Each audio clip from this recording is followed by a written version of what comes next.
Hello, I'm Steve Weber, the host of Essential Book Drop. We're featuring our top 3 new releases that you can see and download at essentialbookdrop.com.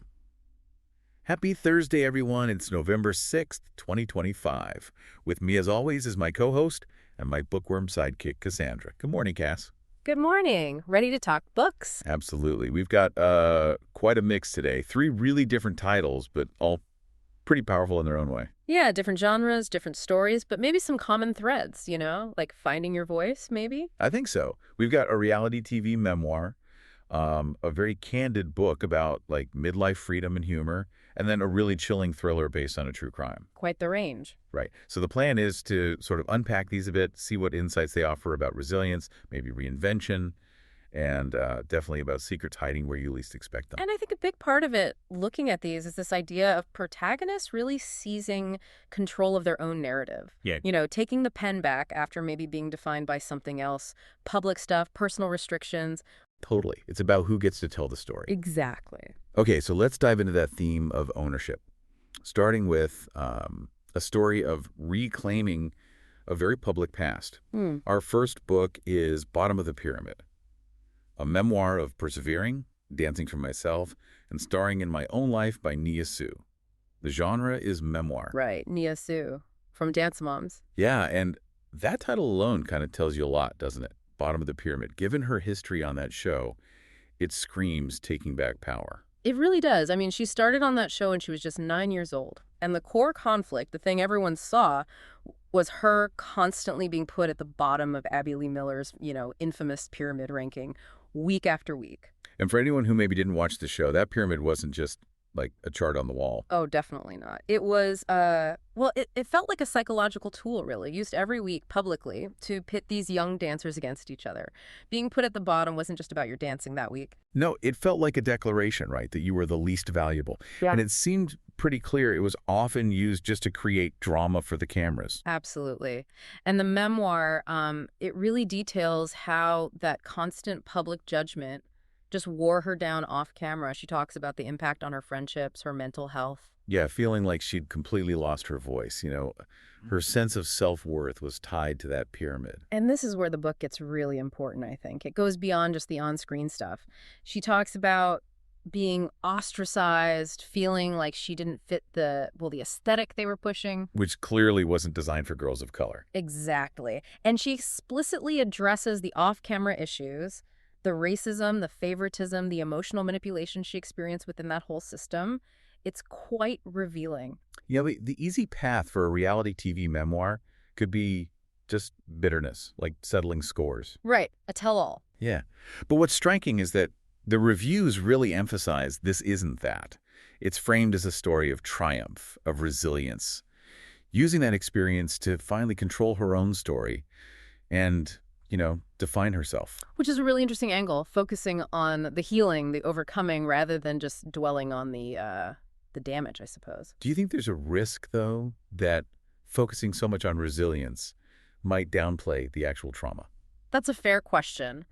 I think based on the descriptions, she tries to balance it by showing the process of healing. It's less about ignoring the wound and more about showing how she built herself back up, like offering a sort of blueprint. Right, a blueprint. And that's the key thing for you listening, I think, whether you watch Dance Moms or not. It's not about the reality TV drama itself. It's about that blueprint. It validates anyone who's ever been told, publicly or privately, that they weren't good enough. It's about learning to define success for yourself from the inside out, instead of just accepting what someone else tells you. Yeah, learning to star in your own life, like the title says, not just play a part in someone else's script.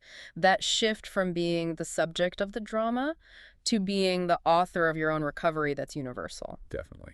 Okay, so from that story of publicized trauma and finding internal strength, let's shift gears quite a bit. We're moving to a story about liberation after restriction, but with a very different tone. Sharp, funny, self-deprecating. Okay.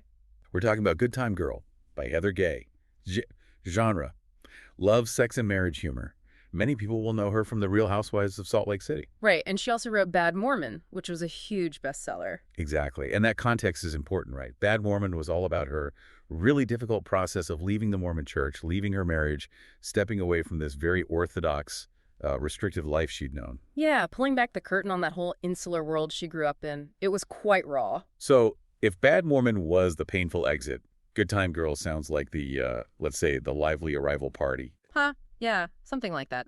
It's definitely positioned as the celebration of the what happens next, life after leaving that behind. So being a single mom to 3 daughters, navigating reality TV fame, which is its own kind of crazy, I bet. and really significantly, discovering her sexuality and independence after years where those things were, heavily controlled by the community she was part of.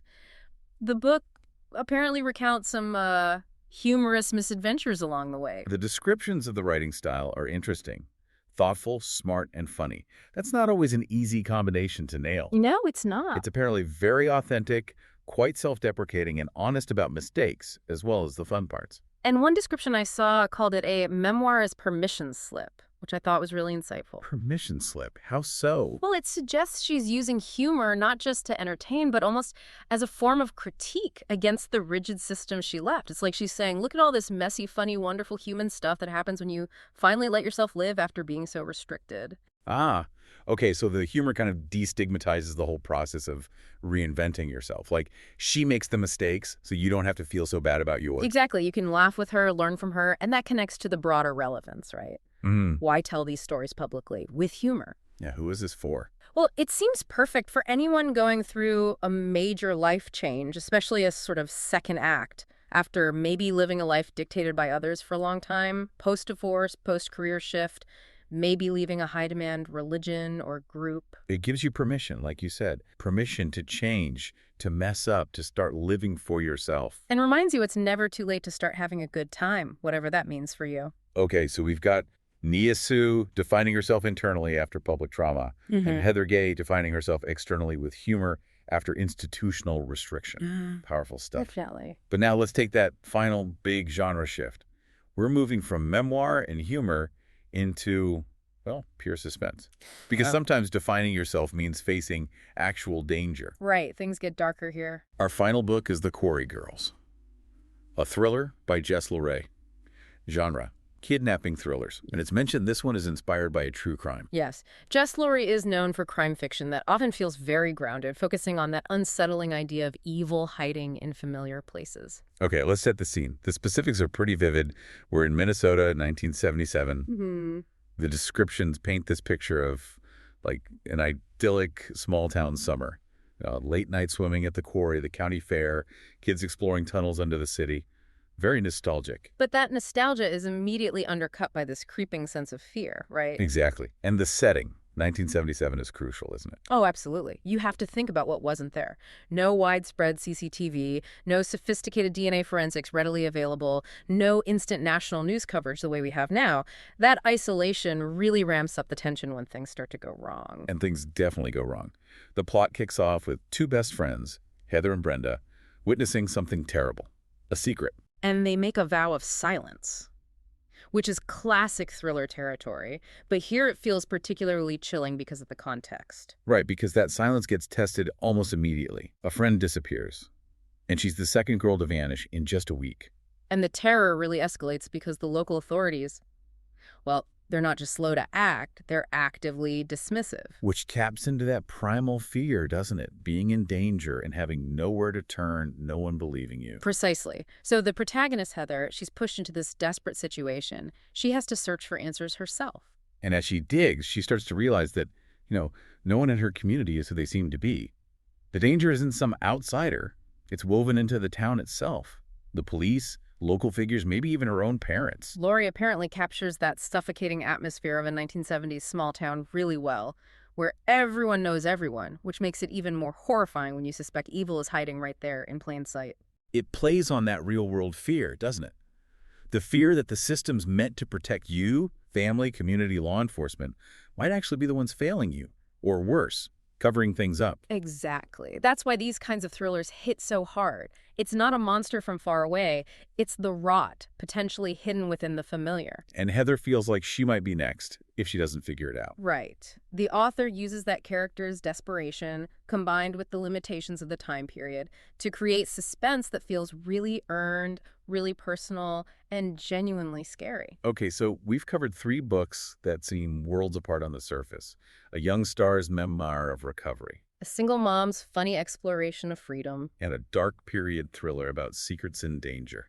But if you pull back a bit, that common thread we talked about earlier really emerges. It doesn't matter if it's memoir, humor, or thriller, the protagonists refuse to be passive victims. Yeah, they all take control in some way. Right. Nia Sioux and Heather Gay take control by seizing their personal story, defining it on their own terms. And Heather, in The Quarry Girls, the fictional one, takes control by fighting for justice when the whole system around her is failing. That active reclamation, taking charge of the narrative or the situation, it's a really powerful theme running through all of them. So, thinking about this for you, the listener, what are the big takeaways? I think it's about the power you have to write your own second chapter, the importance of finding your self-worth inside yourself, not from others, and maybe that chilling reminder that sometimes the most dangerous secrets are kept in the places and by the people you trust the most. It demands that someone eventually breaks the silence. Well put. We look at stories where the most frightening things happen when trust is broken. Trust in family, mentors, police, the whole community. It makes you wonder, doesn't it? What other hidden stories are out there just waiting for someone to finally reclaim their voice? And what's our responsibility, maybe, to actually listen when they do? That's a powerful thought to end on. Well, thanks for joining us today. And if you want to take a look at any of these books, visit us at essentialbookdrop.com. And you'll have all the links right there. Cass will do it again tomorrow. Sounds good. Lead in. Until then, keep on opening new worlds with great new books. And whatever you do, remember this.